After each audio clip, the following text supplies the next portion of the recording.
Okay, hello and welcome to the Dharma Gates podcast. My name is Laura Cleveland and I'm part of the team at Dharma Gates. We're a nonprofit devoted to connecting young people to a variety of Buddhist teachers and to retreat centers where they can go and deepen their practice. We have a lot of exciting developments coming up, so please keep an eye on our website, dharma-gates.org. And one of them will be an event with today's speaker, who is Meido Moore Roshi. Meido Moore Roshi, it's a great honor to have you today. He's a very highly respected Zen teacher, Rinzai Zen teacher, and Aikido master in the lineage of Omori Sogen Roshi, who was also a very renowned calligrapher, swordsman, and Zen master in his own right. Meido Moore has just started a monastery in Wisconsin called Korinji, about 3 years old now, is that true? That's right. Yeah. And has just authored 2 wonderful essential books on Zen practice, the Rinzai Zen Way and Hidden Zen. So it's our great honor to have you today, Meido Roshi. Thank you for joining us. Yeah, thank you for inviting me. It's a pleasure. And it's a pleasure to support Dharma Gates, a wonderful organization. So the plan for today is we're going to have a little slideshow of Meido Roshi's life and practice. And I have a few questions for him. And then afterwards, we'll kind of maybe have a more general conversation. So I'm going to jump straight into the slideshow. Here we go. And I'm going to begin by asking you, how did you find Zen practice? And what was the aspiration that brought you to practice? Okay, well, this slide, when you asked me to provide some slides, we joked, right? I don't have so many because we didn't have cameras back then. We didn't carry smartphones around back then. But I have just a few from those early days. And this slide is really, doesn't look like much, but it's an important one to me.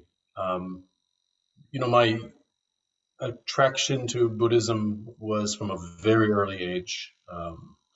By the time I was in 6th grade, I knew that it was something I wanted to pursue. I was reading Dhammapada and things like that. I think my initial contact with it came probably from reading the Transcendentalists, and of course they were influenced by works like the Bhagavad Gita. I think that led me to the Upanishads, and then at some point the Dhammapada was in my hands. So when I read that, I knew I was interested or really had the attraction to Buddhism. And somehow I just focused on that, and I resolved that I would do religious studies as an undergraduate degree. So I went to Rutgers University for that. And one day in the religious studies department, from a distance on the bulletin board, of course, this is pre-internet days, there was no way to find anything out unless you physically saw it, really, as a flyer or something. And there was a beautiful print of a Gandharan bust of the Buddha. I could see it from a distance. So I kind of was mesmerized by it, walked up to it. It's at Antioch University Buddhist Studies program in Bodh Gaya, India. So this photo is from that. I was lucky enough to be accepted to that program. It's since become a very well-known program because so many interesting people have come through it, and so many eminent teachers have contributed to instructing it. But 1988, as a junior in college, I was in Bodh Gaya, India, where I was able to study under people like Anagarika Munindra, who is, of course, a famous Vipassana teacher. On the Tibetan Buddhist side, I was fortunate to meet Chokyi Nyingma Rinpoche, who was actually my refuge teacher. His father, Toko Urgyen Rinpoche, who made a tremendous impression on me. Dilgo Khyentse Rinpoche, people that I had no business meeting, and I actually had no idea who they were, how important they were when I met them. But this photo is from the midst of that experience of being in India, which is where I took refuge, where my Buddhist path really began. And what this is actually a view of is Vulture Peak, the famous place where the Buddha preached. So the Vulture Peak is that little rise you see in the foreground, and in the center of it, sort of center low left of the photo, if you can see, there's a little structure there on that rise, that promontory. That's the place where the Buddha sat to preach. So there was a small temple there, ruins of a small temple there, and I received teachings there, from Chokyi Nyingma Rinpoche. So this is an amazing place, looking out over the valley of Rajgir, or Rajagaha, which is the capital of the Magadhan Empire at that time. Now, of course, it's just ruins in a desolate valley, but amazingly powerful place. I chose this slide, one of the few I have from that time, as sort of the beginning of my Buddhist path, to be fortunate to walk in those places, take refuge in Bodh Gaya under the Bodhi tree. And this was before I encountered Zen. at that time, I still didn't know what Buddhist path or teacher was the one for me. I still, even after meeting such eminent people, didn't feel resolved on that question. And that question became resolved a little later, which I think you'll see in some upcoming slides. And what was the question that you felt Buddhism was answering for you, or that religious studies was answering for you? Profound, nameless existential panic and angst, so bad that I couldn't sleep at night. Keen sense of transience and impermanence from a young age. Before I read anything Buddhist, I think reading Buddhist writings echoed my own sort of suspicions or experiences. But I can mull it over as much as I like. I have no explanation for it really, except to say that it was karma. Something about it struck me from a very young age. And I have no explanation for that in terms of my upbringing, my family. No, nothing at all. But as soon as I encountered Buddha Dharma, I knew that's what I wanted to pursue. Beautiful. Okay, so then we have the next one. So this is my first Zen teacher, or Chan teacher, actually, a famous Chinese Chan teacher, now passed away, Sheng author of many books, a prominent Buddhist scholar, as well as a very accomplished practitioner. So when I came back from India, I had gotten very sick there. Dysentery very badly, of course, but I ended up with tuberculosis. So I didn't know what I was going to do. I realized I'm probably not going to go back to India or Nepal, but I have to find a teacher. And at Rutgers University, there was a meditation club run by a gentleman named Chris Morano, who's in the back row with the red t-shirt on the far left. Wonderful guy, student of Shengyen. So somehow I found him and started attending those meetings. That led me to attend my first, what we would call sesshin, or retreats, 7-day Chan retreats. This is at the Dharma Drum Center, the Queens, New York Center. And Shengyen was in residence there 6 months out of the year, along with a few monastics. So this is my first or second, 1990 it says, yeah, so maybe this is my third. I did 3 retreats there. This is the second or third one. Incredible experience. I died there. I went into a 7-day retreat with not a whole lot of Zazen experience, not knowing what to expect at all. And I had a great amount of suffering. And each time after each of those 3 retreats, I said I would never go back. And I did, of course. And interestingly, so I'm in the back row in the blue shirt, stylishly unbuttoned. And next to me on my left in the red sweatshirt is Jimmy Yu Wogu, Chan teacher who has the center in Tallahassee, became a student and then a successor of Shengyen. At that time, he was not ordained. Of course, I wasn't either. And we met there first time. And just a few years ago, we were able to reconnect and now maintain and continue our tremendous Dharma connection and friendship. So, but this was my treasured photo of myself at a retreat with Shengyen, of course, and also with Guogu. So I'm very fond of this one. Yeah. So I would say that this was the time I knew, Chan or Zen is my path. I was deeply attracted to it. And Shengyen was a wonderful teacher to encounter first. Although I didn't have the feeling to follow him as kind of my main teacher, there was nothing lacking in him, that's for sure. And it's a very wonderful introduction to that lineage stream. Yeah. Sounds like incredible karma. Incredible karma to meet these teachers. Yeah, I met all these amazing people for no reason at all. Well, maybe your life has proved otherwise, but Guogu has also honored us to join on the advisory board, and he'll be doing an event too. So it's wonderful. Yeah, and I'm so happy about that. So happy about that. So it's very fortunate for Dharma Gates. Yeah. Okay. So the next slide, this is your entrance into Zen. Yeah. So I ended up meeting, one of the things I got very into, I had started before I went to India, but after I came back from India and had been so sick, I started getting very serious about martial art training. And I was specifically doing Japanese martial arts, primarily Aikido. I became serious about it because I wanted to be healthy again. And I met the main Aikido master that I would come to study under, Toyoda Sensei, who it turned out was also a lay Zen master. He, at that time, he had not yet, but he was soon to receive inka shomei, the seal of the Dharma transmission in the Rinzai lineage, in the lineage of the great master Omori Sogen. So at that time, he had a dojo in Chicago.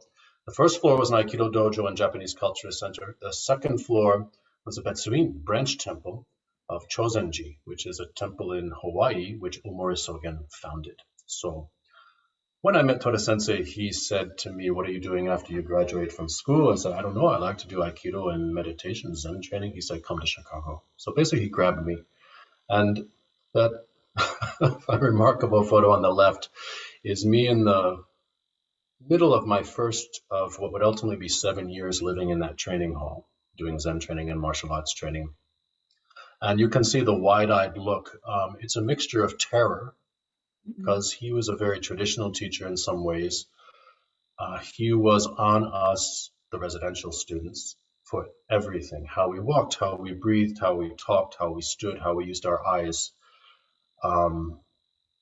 Tremendous attention to detail was required, and the consequences of being yelled at by him and so on, we're terrified of him. He was like a tiger stalking around the place. So if I look like I'm a deer in the headlights there, that's exactly how I felt. But I can also say that that photo was taken when I was in the midst of working on the first koan. So I was trying so hard to maintain a certain condition and hold the koan seamlessly in the midst of every single activity. That photo was taken, I think, at a dinner or something. I see sake bottles there, but I was trying even then to hold the koan. So that was a time in my training. Anyone who's done that kind of training will recognize it, where you're kind of walking around like a zombie. You don't know which direction is north or south, which directions are up and down, who you are, where you are. The koan starting to swallow you. So I look on that, back on that picture with a kind of fondness and nostalgia for what I was doing then. Really interesting. That's Toda Sensei in the middle, throwing me, of course. And then on the right is a few years after the first photo, where I look just as scared, but maybe a little more stable. A little different. I had broken through the first koan by then, so something different, I guess. Yeah. So this is a place. Please. I was going to say, this is a place I lived for 7 years, training intensively, doing Zen and Budo. And Toda Sensei, he was not my main Zen teacher in that I didn't do koan training or sanzen with him because he was a layperson. He was interested to express himself as a martial artist, but he's really the person who molded me more than anyone. And what was the day-to-day training like? So we had sitting, of course, all the time. We had sesshin multiple times throughout the year, but I was also doing 4 hours a day of Budo training, Aikido training. Average 3 to 4 hours a day of that. Also traveling frequently to lead events or to be his, what we call otomo, his attendant or assistant during events. That's where that middle photo is. That was taken in California, actually. And aside from that, I ended up, aside from training there, I ended up working for him. So helping him to run a Japanese Culture Center, the Betsuin, the branch temple, and also this international martial arts organization. So when I wasn't doing so-called traditional training activities, I was in the office with him about 10 hours a day, 5 feet from him across a desk. And that was more Doksan or Sanzen in some ways than anything I've ever experienced. That was where I learned what resonance and so-called mind-to-mind transmission, or the way that a teacher can affect and transform the student just through the power of their presence. That's where I learned about that, sitting across an office desk while he drank coffee and smoked cigarettes and laughed or yelled or threw things or whatever he was going to do that day. Oh, wonderful, wonderful time. I hated every second of it. And this lineage kind of does seem characterized by a strong emphasis on Aikido or on calligraphy or on swordsmanship or tea ceremony. Would you talk about that? Yeah, so the lineage, as you mentioned, was transmitted to the West by Omori Sogen, who's possibly the, if not one of the most famous Rinzai Zen masters of the 20th century. And he was really an interesting person, kind of a genius in terms of training methodology and how to transmit the embodied side of Zen training. But his own background, aside from extensive Zen practice, was as a teacher of Jikishin Kage-ryu, which is a school of traditional Japanese swordsmanship. He also inherited the calligraphy lineage, which is connected to Yamaoka Teshu, a very famous Meiji period Zen master. So the training he transmitted to the West, what he thought was really valuable for modern people, was a combined training of traditional Zen practice, Zazen, Sesshin, Sanzen, but also physical culture. For him, that meant martial arts. Also fine arts. For him, that meant calligraphy, but it could be many things. This formula we call Zen Kensho, Zen, the sword and the brush, Zen, physical culture and artistic endeavor. That was, he felt, holistic training which could cultivate the entire human being, especially modern people who lack in many ways a physicality of existence that our ancestors had, or the refinement of something like the fine arts. It was the way that he expressed the training he had received from modern people. So that's what we inherited, and Toda Sensei was an example of that. He was, of course, an accomplished martial artist. And now you have the slide up with the Zen teachers.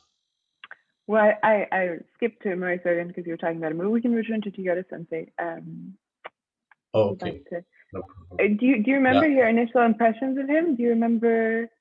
What like a moth to the flame. I was drawn to him like a moth to the flame. He was incredibly intimidating. You might see from the photo that he was a strongly built guy. He's tall for a Japanese of his generation. I'm 5'10". He was just a little shorter than me, but very, very powerful. But his kiai, the energetic vibration which came out from his presence and his eyes and his way of speaking was, to me, so attractive, so frightening, and yet so attractive. He was like a Fudomyo, that fiery, fierce figure we see in Buddhist iconography, fierce face and the flames coming out. To me, he was a living Fudomyo, really like that. But at the same time, now the right side photo, that's him at a small karaoke party in Tokyo. I think he's singing a World War II era Japanese patriotic song. We're all drunk there, of course, but he had an incredible charisma and warmth and playfulness and humor too. Big smile like a crocodile. You weren't sure if he was going to eat you or not, but it made you smile too. Remarkable guy. Kind of power which came out from his own training background, which was not just martial arts, of course, but extensive training in Zen, and also he trained in a very famous dojo in Tokyo called Ichikukai Dojo, which is also connected to Yamaoka Teshu. But in short, he's a person who did severe practice of various kinds in his life. And though he died, unfortunately, too young, man, that guy, he had a power, he had a vibration about him. It attracted me.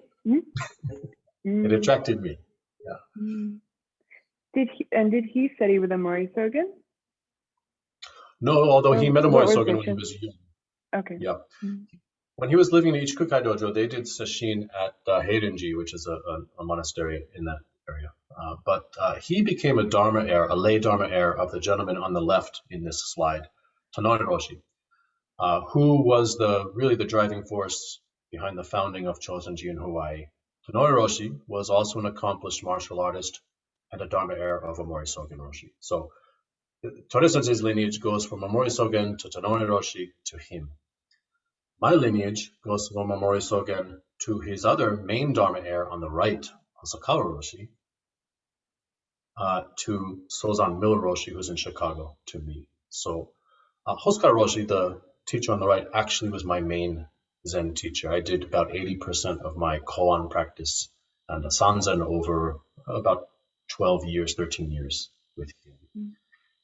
Because Toda Sensei was a lay person, he couldn't do koan practice with me, so he recommended me to Hosokawa Roshi, who he was inviting frequently for sesshin. So Hosokawa Roshi was our main Zen master in Chicago at that Betsuri.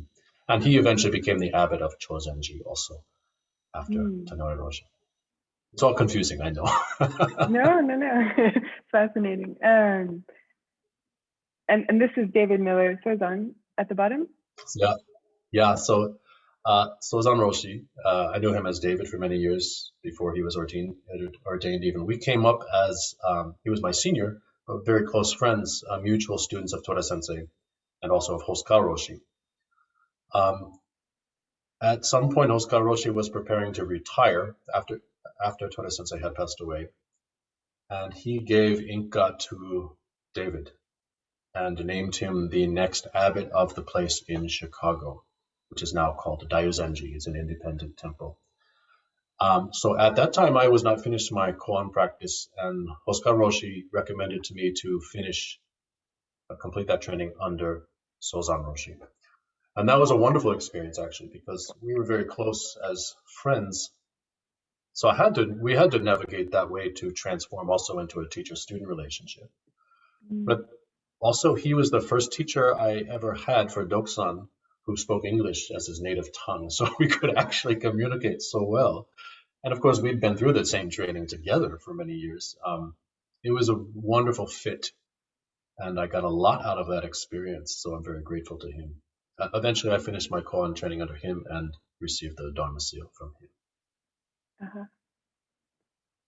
And these other teachers, what would you like to say about them? Well, I guess they're there. Not I guess I know that they're there because they were two teachers that I had contact with who they also served as advisors to Korinji in its early years of development. So I'm very grateful to them. On the left is Chiba Sensei, who was also a Zen priest, a different lineage, however. Eminent Aikido master. He was very supportive of Toda Sensei. He was also very supportive of me after Toda Sensei died. And he gave me a lot of very good advice about Korinji and Zen training in general. So he has also passed away, but he's one of the people we remember here at Korinji every day in our chanting. On the right is Nakashima Sensei. She was the most eminent tea and flower arrangement master in the West. Recipient of a cultural medal from the Japanese emperor for all her work over the years to transmit Japanese culture. She also was in Chicago, so she became my mentor and teacher for many years. I did a very little bit of Ikebana training under her, a little bit of tea also, but I had no interest in either of those things, actually. I just wanted to be around her. And she accepted that, and she very much became a mentor to me, as well as almost a motherly figure.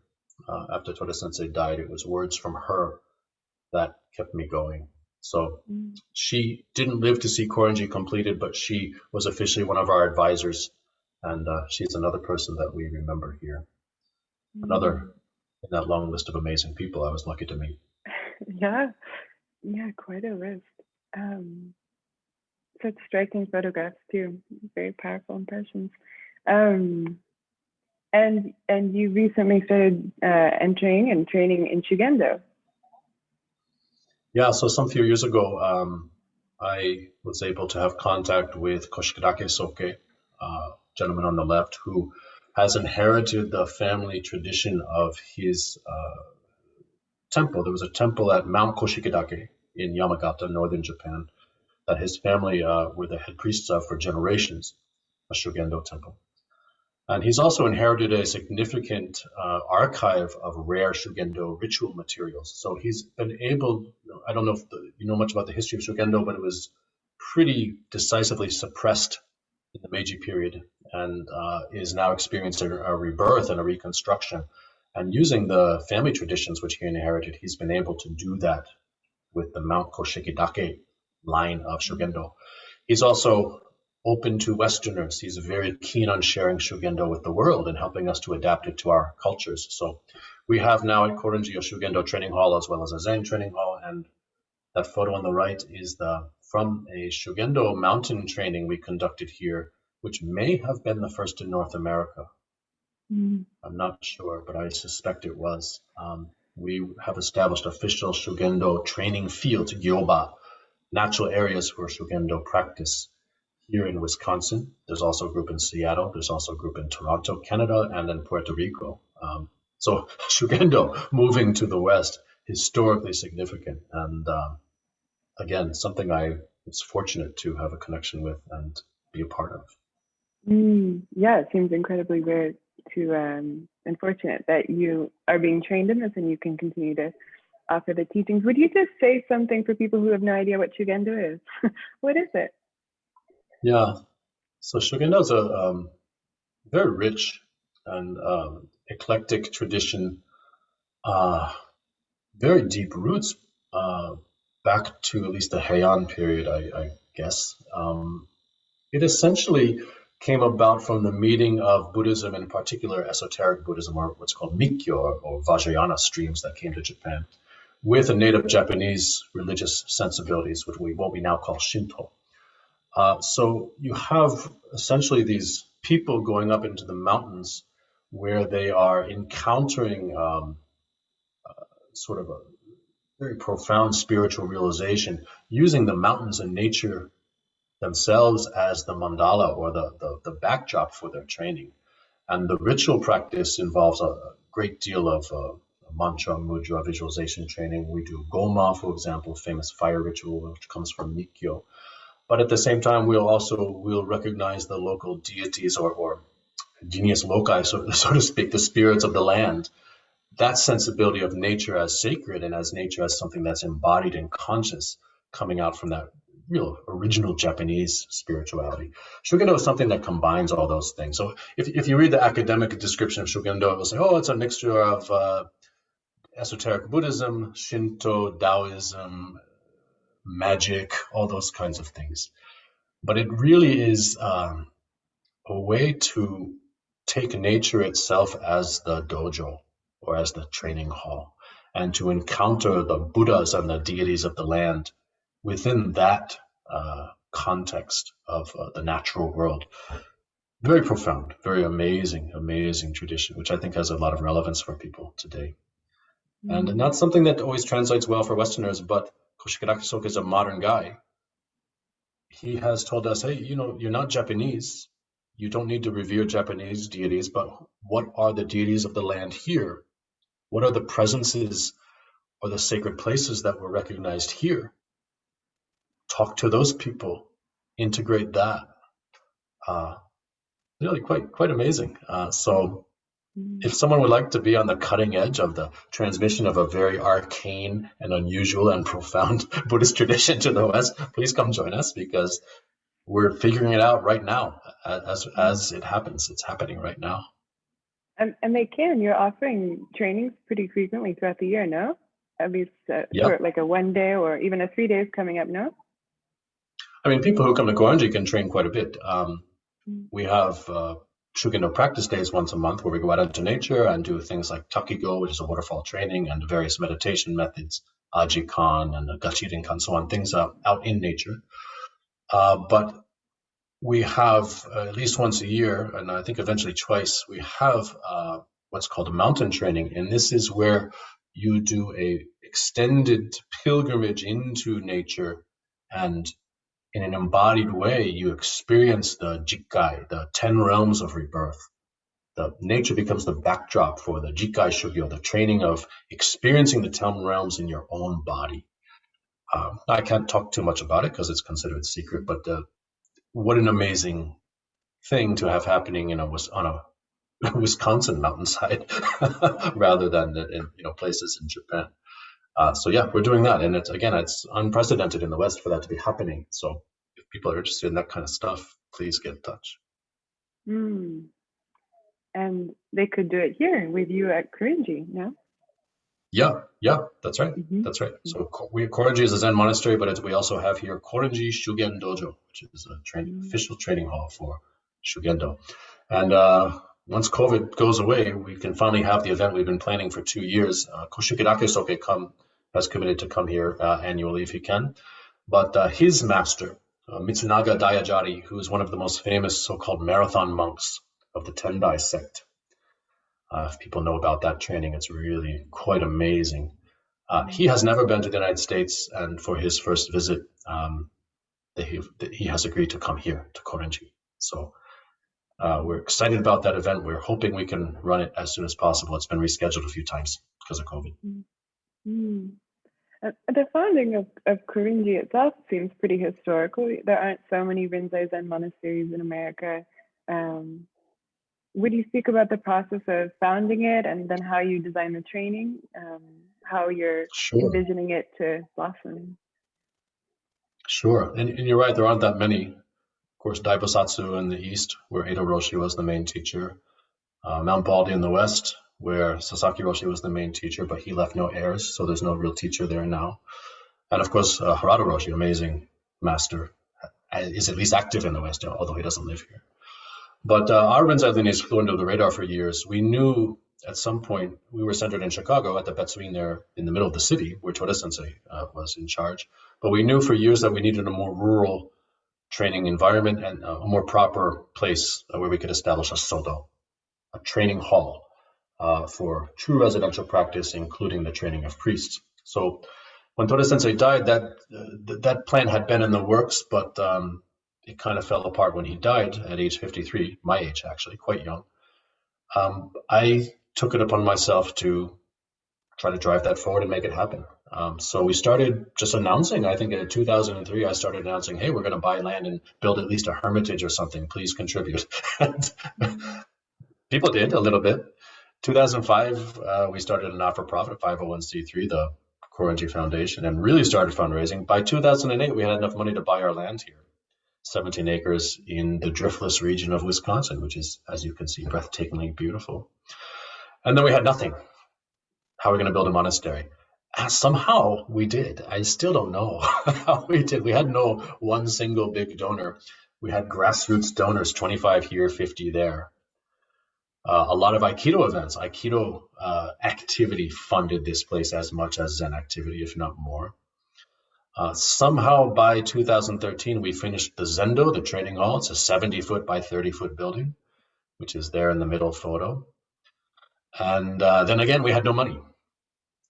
But by that time, because we had been able to purchase the land and build the Zendo, we were able to finance the residence with a very wonderful local banker who believed in us.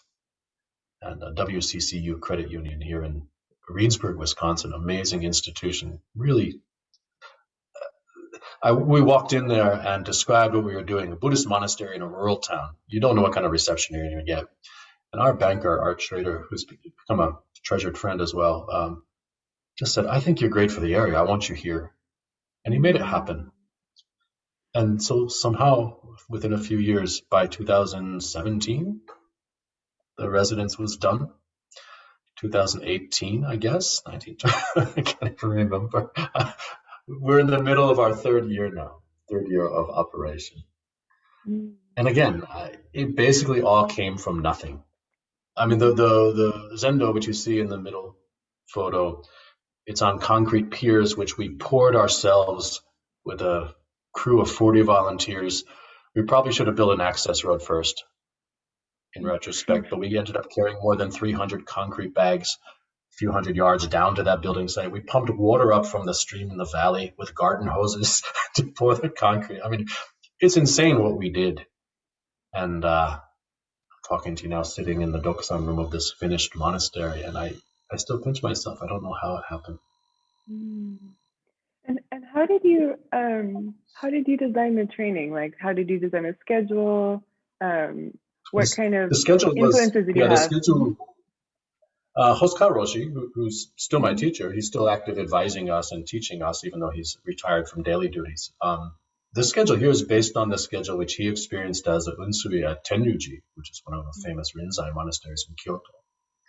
So we're basically using that schedule. 2 angu a year of about 3.5 months, 4 sesshin, week-long dai sesshin during each of those. And the daily schedule is very much based on what he experienced, his recommendation. So we knew that we wanted it to be a true sodo. We didn't want to do something watered down. We didn't want to just make a sort of Zen resort or retreat, kind of casual retreat center. We wanted it to be a true monastery. So the training regimen here is, I'd say, about 95% exactly what he did when he was at Unsui. Beautiful. And here we have, is this the kind of inauguration of Korinji on the left? Yeah, this is 2013. So that room which the people are sitting in is the finished zendo. The residence didn't exist yet, but with the zendo finished, we could dedicate the place and the land as a Rinzai lineage monastery officially. And that's what this is. So I'm on the left, walking up through the gate, arriving as the abbot for the first time, with a Dharma brother of mine behind me, and behind him is So'zan Roshi. And then the photo on the right are all the people who attended, including my parents, who should be in there somewhere. Yeah, I think that's what that photo is. Yeah, that's definitely our dedication ceremony. So that may be actually our groundbreaking ceremony. I may have mixed up two ceremonies here, but that's okay. The thing was done. That's all that matters. And people celebrated. It was. Yeah, that might be the groundbreaking ceremony for the residents, because I don't see my folks there. Yeah. Anyway, you can see we started to have people show up here. How amazing is that? And in that photo, there are people there from all over the United States, but also from Germany and Switzerland. So that was wonderful. Wonderful. Oh, okay, so that's the conclusion of the slideshow. Yeah, so we can return. I feel like someone who's just inflicted their family photos on somebody. Not at all. I think people would be fascinated to know, because, yeah, I mean, one of the miraculous things I feel like about this moment in Zen is just how many things have to line up perfectly, you know, how many miracles basically have to occur for anything to really happen. And it sounds like Korinji was just, yeah, kind of little miracles after little miracles. And now it's actually grounded, it's rooted. You have a zendo, you have a residence hall, you have some residents. So I guess I wonder, like, what do you see the future of training at Korinji like? Like, what do you feel like you can offer to the Buddhist world? So, I mean, Zen and Buddhism in general has to have varied and creative expression, of course, and we're going to continue to explore what those could be. But we also have to hold the center of the traditional rigorous training. We can't have a next generation of teachers if none of them have done the profound training that teachers really should do. And that's a bit of a problem. I think there's some lineages it's a tremendous problem in. For Rinzai Zen, at least, because there's so little of it in the West, there needs to be at least one or two. I mean, many would be wonderful, but at least Korinji could be one functioning true sodo. Sodo literally means a monastic's hall, or a place for, traditional immersive monastic practice. In the heartland, in the middle of the country, it's a small, humble country temple. You've been here, you know. It's not a grandiose place, but at least there could be a place anchoring the center of the country where that training is available. And if we have 2 or 3 or 5 or half dozen or 10 people living here at any time, it's enough. If I can turn out 1 or 2 or 5 successors to carry this lineage after me, that's enough. The place will have served its purpose. That's the minimal sort of dream for it. My responsibility is to keep the lineage growing with certain vitality and integrity, so it doesn't decline, at least in the next generation. Then I can die or I can rest. Hopefully but beyond that, beyond that, if Korinji can be the center for something bigger, we have the Korinji Rinzai Zen Community, which has a few branches in the United States in different places. I hope that will grow. We have branches in Switzerland, Germany, Denmark, and possibly a few other places coming in Europe. I hope that will grow. Session in Europe now are very well attended, and we're about to switch to a schedule of having 2 of those a year. So I think it could be our lineage has a bright future in terms of spread and growth, but that cannot be at the cost of the rigor and the integrity of the practice. So Korinji at least can always be the center, holding that anchor. However else we may express things creatively and make many accessible doorways for people. And what would you consider the kind of essential qualities of this lineage, of this family style? Well, I would say of all Zen is an embodied yogic path. And yet, I think in the West, some of that has been lost or not inherited well. There's a trend of conflating Zen with psychology or psychotherapeutic understanding, which can be a wonderful creative thing, but we also have to say that Zen is not a primarily psychological training. And the revolution in the human being that comes out from Zen is not primarily psychological, certainly not primarily intellectual. It's a yogic, experiential, this word embodied, which has become such a hot word now. It truly is that. Zen is a very direct, powerful path because it is so psychophysical and not just psychological. So we need to maintain that. And if you're going to maintain that thread or core, you have to have people doing a certain amount of practice and a certain intensity of embodied physical practice. That's hard to do as a layperson.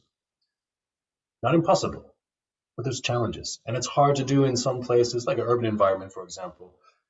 You have to get creative to find ways to do that. Here, they can literally chop wood and carry water. They can work at the land. They can move stones. We have martial art training, as Omori Roshi thought would be useful for that purpose.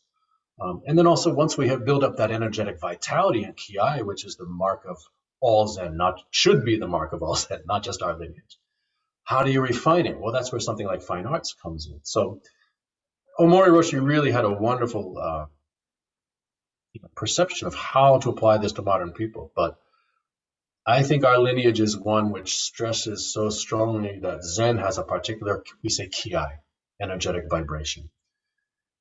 If it's lacking, in one sense, it might not be Zen anymore, even though the forms may continue in sort of a half-alive way for a few generations. Zen has to have a certain sparkle or sort of a fiery energy to it. Not as a mood or an aesthetic or an adopted or affected sort of tone, but out of the very quality of the way the body and the breath are trained in the practice. It's how we cut through delusion decisively, using the whole human being, the body, not just the mind. So yeah, that's my hope, that we can maintain that. That's the purpose of this place. Even if my own lineage dies, that's fine. But if something comes out from here that helps that quality to stay alive in Zen in the West or in the world, then it will have served a purpose. Wonderful. Yeah, we're also having some conversations at Dharma Gates of, well, what does post-monastic life look like? How do you integrate this kind of very specialized in a certain way training into kind of contemporary modern America? What are your thoughts on that? Any way you want. If you really have a clear experience of awakening and you really embody the qualities of the practice, you can apply it any way you want. It's all good. And there's no limit on the creativity of that. That's why people who have gone through that crucible of monastic training, I think of people like Corey and Genro, who you know and have interviewed, and are now doing amazing work and also raising families. I mean, they're doing it. So look to people like that. But they can do that. We can have that discussion because they went through that crucible first.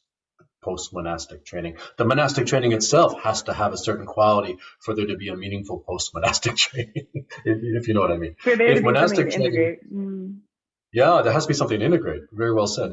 If there isn't the kind of energetic vitality and a real powerful intensity of practice, then the post-monastic doesn't make sense, because the pre-monastic, post-monastic, during monastic, actually there's not so much difference.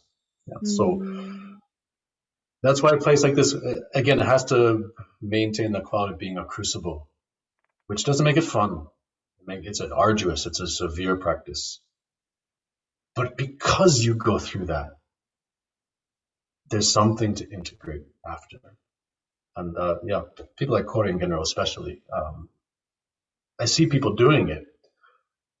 So it can be done. It can be done. And again, if just a few people do that and can preserve that thread and be living examples of it, it could be enough. Beautiful. Now I just have some questions that I want to ask every Buddhist teacher.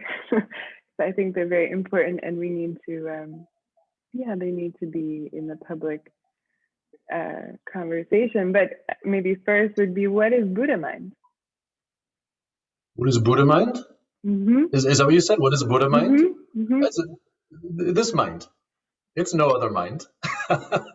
It's this mind now. But if we don't have the clear experiential knowledge of what that word actually refers to, not just in its potentiality, not just in the sense of intrinsic capacity, but the actualization of that, then the Buddha mind is just another word. It's another object that we conceptualize as something.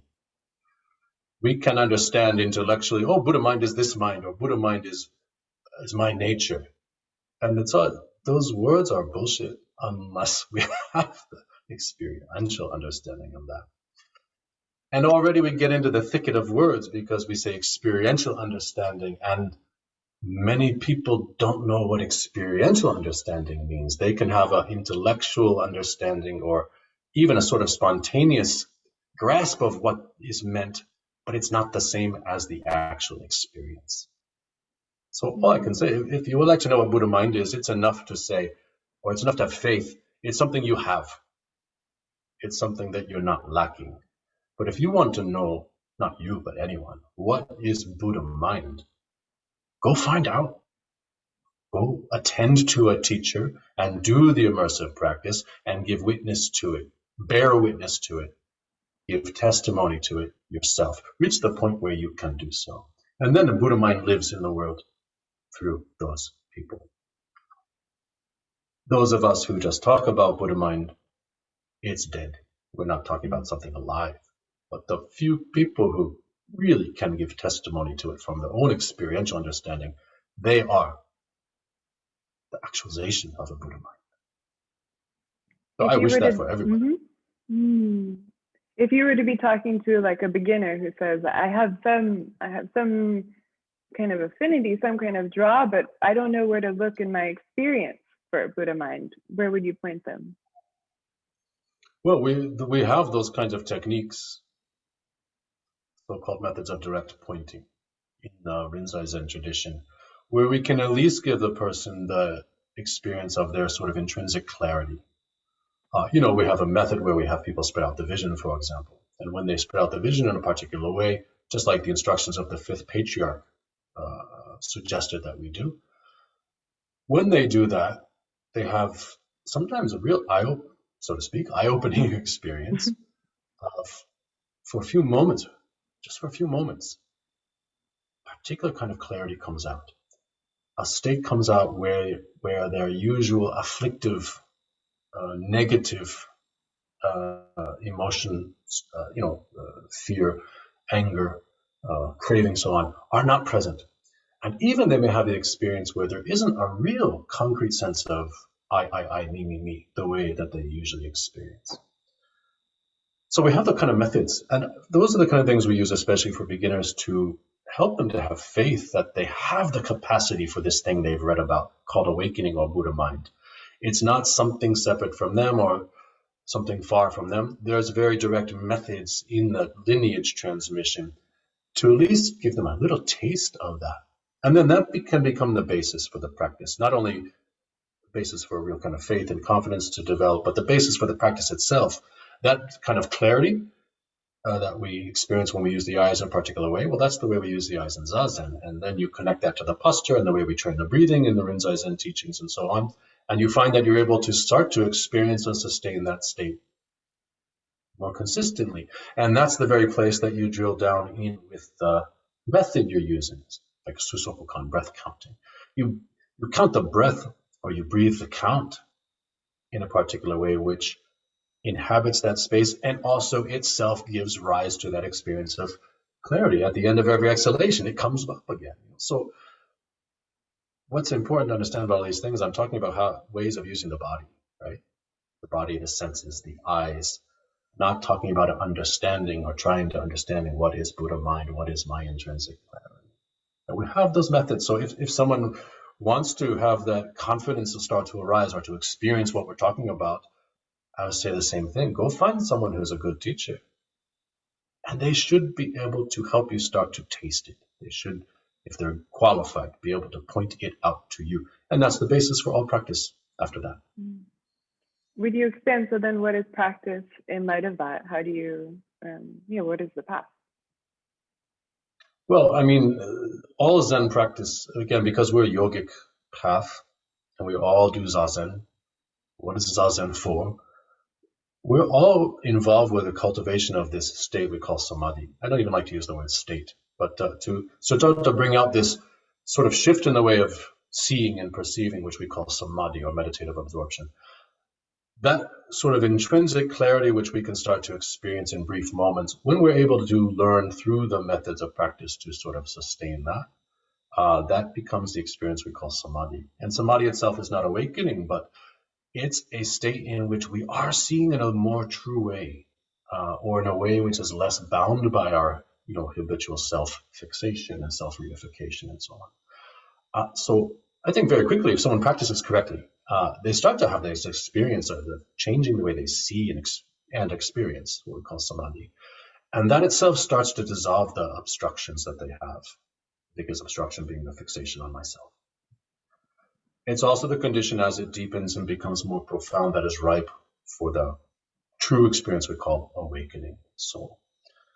The path, Zen path seems confusing to people. It's actually very clearly laid out. And the practices are very simple to understand. What's mostly lacking in many students is the correct aspiration or motivation, mostly because I think they haven't been taught well. And second is a clear instruction, clear practice instruction. If you're doing breath counting, what are the signs of fruition of that you should be looking for? If you're sitting doing a koan practice or any other method, there are signs when it's working and signs when it's not. And the clear communication with the teacher is where you uncover those things. It's not so complicated. But I think we're still in the youth of Zen in the West, and teachers who have really grasped the path in great detail and very clearly are not so common. So it's challenging. It's challenging for a lot of people, especially if they try to go without a teacher and they're just going off books or their own self-guided understanding. It's a maze that's almost impossible to get out of. So, yeah, go find a teacher. Thank you. I think we're coming to an hour. I just wonder, is there anything that you would like to share? Are there any any points that you feel like you'd really like to give? Dharma Gates is primarily, for young people just beginning practice or beginners. But things that, do you have something you'd like to add, to say? I mean, young people have the health, the bodily energy to really do this path. They have the most advantage. And the training at a place like Korinji actually was designed for people of that age, late teens, early 20s. It's set up for people with that kind of capacity. So I just like to encourage them. I mean, you're in the most ideal situation. If you have a healthy body and mind, you have an interest in the Dharma, you've encountered the Dharma, you are born in a place where it exists, your conditions are fortunate to a degree of being almost miraculous. So just don't waste it. If you're really interested, go for it. Go for it. Balls to the wall. Don't hold back. Don't look back. Find a teacher and go in. Don't look back. Thank you. Well, maybe we'll wrap up. I want to thank you so much, Meido Roshi, for joining us today and for sharing the Dharma and for all your lifelong efforts in establishing the teaching centers and maintaining the essential quality of Zen. If you'd like to support Meido Roshi, there are a number of ways to do that. You have a Patreon page that people can join and get access to various teaching materials that aren't shared publicly, although there's a lot publicly as well. There's the Rinzai Zen Facebook group. You also have a variety. We're going to have an online event with you at the end of May, and you're also working with Inner Crafts, I believe, to do an online course. Right. So there are many, many ways to get in contact with Meido Roshi for all those who feel incredibly inspired and feel like they want to take the leap, which I highly encourage you to do. So you can join in any one of those ways. If you'd like to join us at Dharma Gates, we have a variety of various Buddhist teachers coming and giving online retreats. We'll continue with the podcast. We'll have our blog. Please support the Dharma. This is a really precious thing. I bow with deepest gratitude for your lifelong efforts, Meido Roshi. Hopefully not done yet. Hopefully, yeah, it may not. We still have a while to go in the West now. I think you can't leave now. But thank you all so much, and take care.